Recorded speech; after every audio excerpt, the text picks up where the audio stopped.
Let me ask you this question. The OnePlus Nord is here, but should you wait for the Pixel 4a? And that's a really good question because we have no idea when the Pixel 4a is coming out. And then there are people who are here in the States who will probably never get their hands on a OnePlus Nord. Or if they do, they're going to have to jump through hoops to really get access to getting this phone. But let's say, hypothetically, let's say the OnePlus Nord was available worldwide. Let's say the OnePlus Nord sold for $400 US. Hypothetically, let's also say the Pixel 4a was available today and you were able to buy the Pixel 4a for $350 to $400.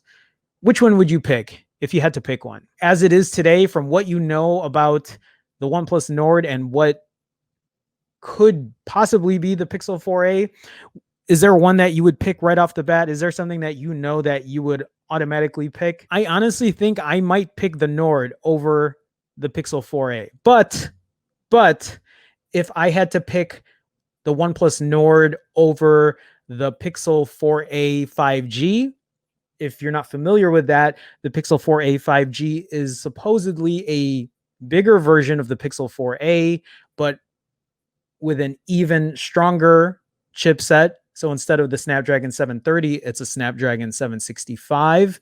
And I believe it would be the 765G, the same chipset that is currently in the OnePlus Nord. If I had to choose between those two, I can almost be certain that I would be picking the Pixel 4a 5G if that was the case. But let's talk about this and we'll have a conversation about it. So first, let's take a look at the OnePlus Nord, which wants to rope in budget-conscious power users. Aesthetically, the OnePlus Nord is a mild rework of OnePlus's design language. Unlike those centrally mounted camera arrays on the OnePlus 8 series, it's now moved to the top left of the Nord. On the Nord, internally, it features a Snap 765G, 3 different RAM and storage options available. So there's 6 gigs with 64 gigs of internal storage. That's a big no from me. Exclusive to the Indian market. So at a much cheaper price point at that. Users in Europe and India can grab the phone with 8 gigs or 12 gigs of RAM with 128 or 256 gigs of storage respectively. It's a 6.44-inch AMOLED screen with a 90 hertz refresh rate. An in-display fingerprint scanner is included too. And then it has the alert slider, a thick plastic chassis. The rear and back are covered in Gorilla Glass 5, volume rocker, power button, blah, blah, blah.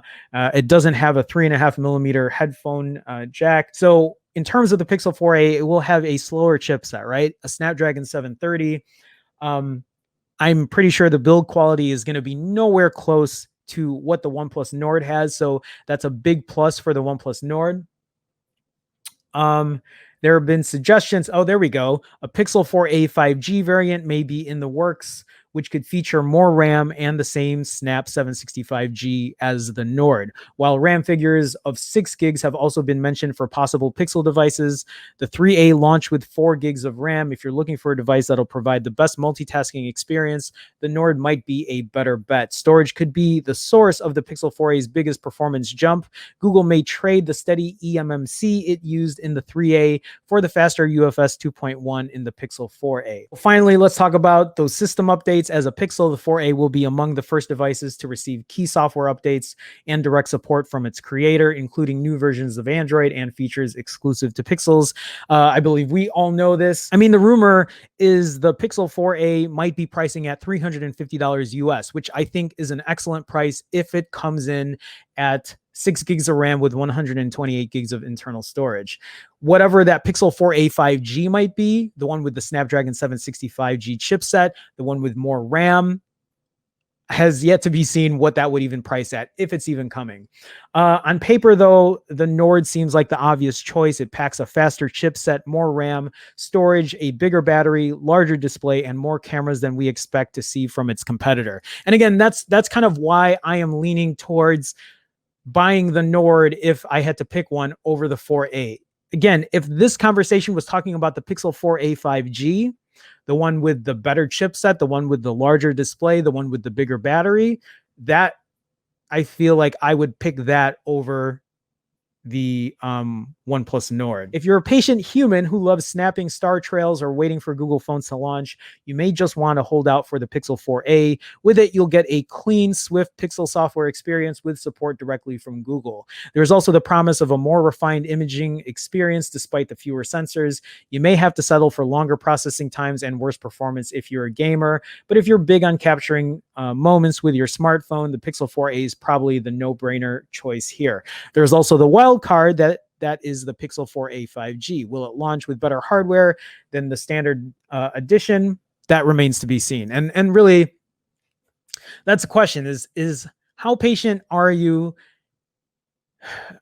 I guess if you're in Europe or India, then the decision is obviously harder because the OnePlus Nord is available to you. You can go ahead and pre-order or order it now or whatever status it's at. I don't keep up because I don't have access to it.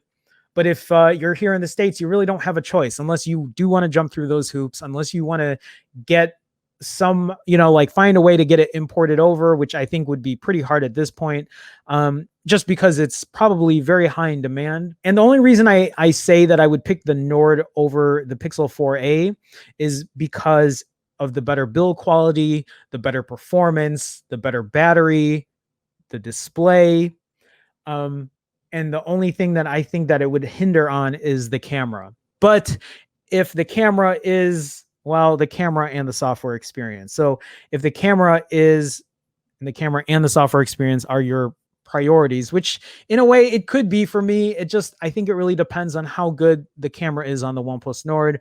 But if anything, maybe it's just best to wait and see what reviewers say about the camera, how good the camera performs, and then make your decision there. Whether you want to pick that phone today or wait it out and see what the 4a 5 or what the Pixel 4a might come with, or if the Pixel 4a 5G is even a thing. So let me get back into chat here. We'll have a discussion and